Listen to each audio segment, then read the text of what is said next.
सोचिए अगर आपको पूरा देश समुद्र में डूबने वाला हो। ये कोई फिल्म नहीं बल्कि एक देश की आज की हकीकत है। तो क्या अपनी जमीन खोने के बाद तुवालू अपनी आजादी भी खो देगा? ये एक ऐसा सवाल है जो पूरी दुनिया को सोचना चाहिए। दोस्तों, ये सिर्फ एक देश के डूबने की कहानी नहीं है, ये एक चेतावनी है।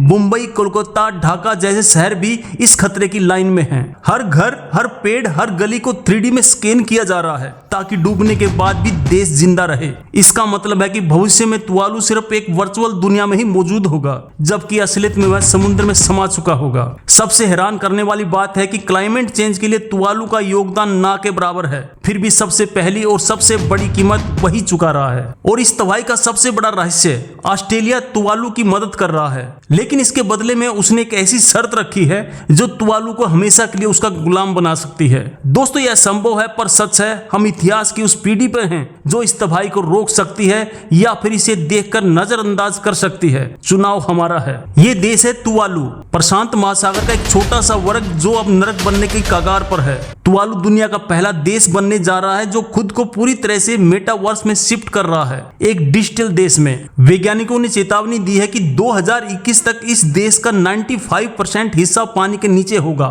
जिंदा रहना नामुमकिन। अपने डूबते घर को बचाने के लिए 80% से ज्यादा लोगों ने अपने ही देश को छोड़ने के लिए आवेदन किया है। सोचिए कितना दर्दनाक होगा।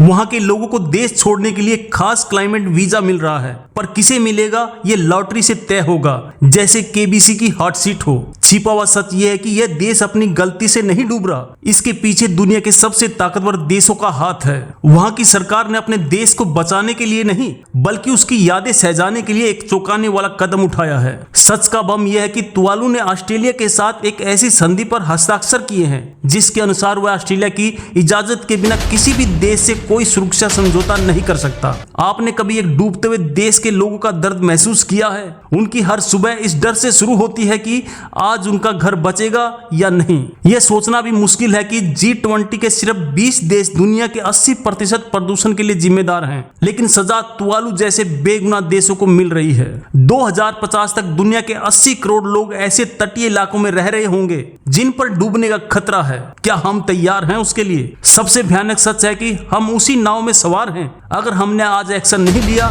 तो कल यह खतरा हमारे शहर तक पहुंच जाएगा। ऑस्ट्रेलिया का डायरेक्ट सीक्रेट यह है कि वह इस मदद के जरिए प्रशांत महासागर में चीन के बढ़ते प्रभाव को रोकना चाहता है। यह मदद नहीं, एक राजनीतिक चाल है। तुवालू की सरकार अब चुप नहीं है, वह दुनिया से एक fossil fuel non proliferation territory की मांग कर रही है, यानी कोयला, तेल और गैस को पूरी तरह से खत्म करने की संधि।